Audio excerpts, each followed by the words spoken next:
Hello everyone and welcome to the Gmod DW show. I am your host Gerald Martin Austin Dixon David White.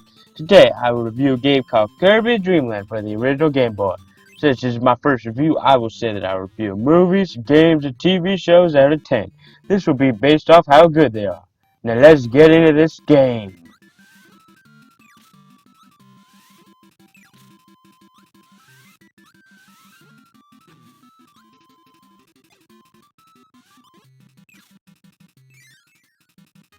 The story is very simple in this game. King Dedede, the king of a distant land called Dreamland, has stolen all of the food.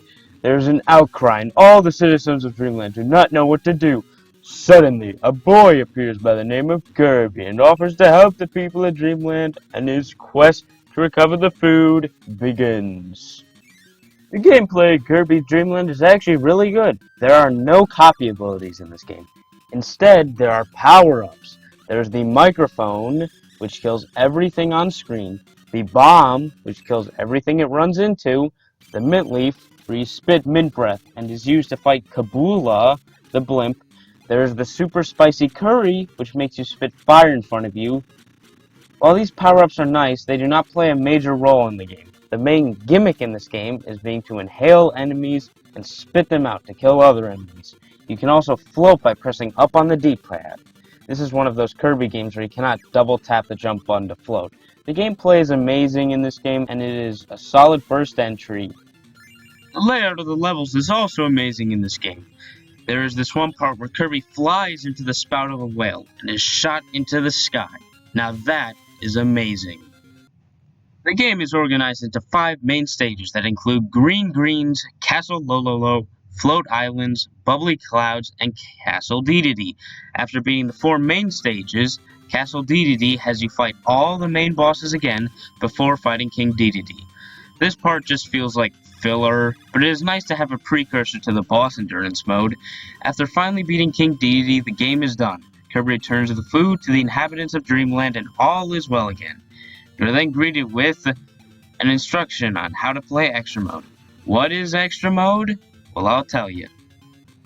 Extra Mode is a significantly harder version of the main campaign. All the enemies are placed with harder versions, you take more damage, and all the bosses and mini-bosses are way harder. Whoever designed the boss patterns in this game have to come up with the Kirby Planet Robot True Arena, cause Extra Mode in this game is very hard. This mode is insanely difficult, and I even got game over one time.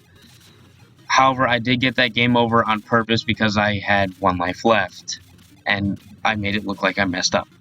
Overall, if you're a really hardcore Kirby fan, you probably would like to play this at some point. This is definitely the hardest Extra Mode in all of Kirby. After beating Extra Mode, you unlock Config Mode, where there's the sound test and a vitality config. If you really are a hardcore Kirby fan, you could play the game with 1 HP and 1 life, however, I would not recommend this. In conclusion, Kirby's Dream Land was an amazing game which helped the franchise gain traction among people.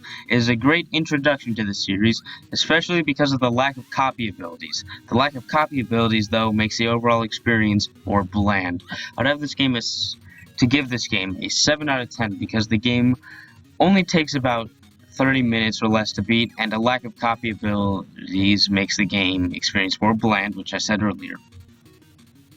Now, if you enjoyed this review, consider hitting the like button and subscribing to the channel. Tune in next time to the Gmod DW show where I will discuss Kirby's Adventure. Bye.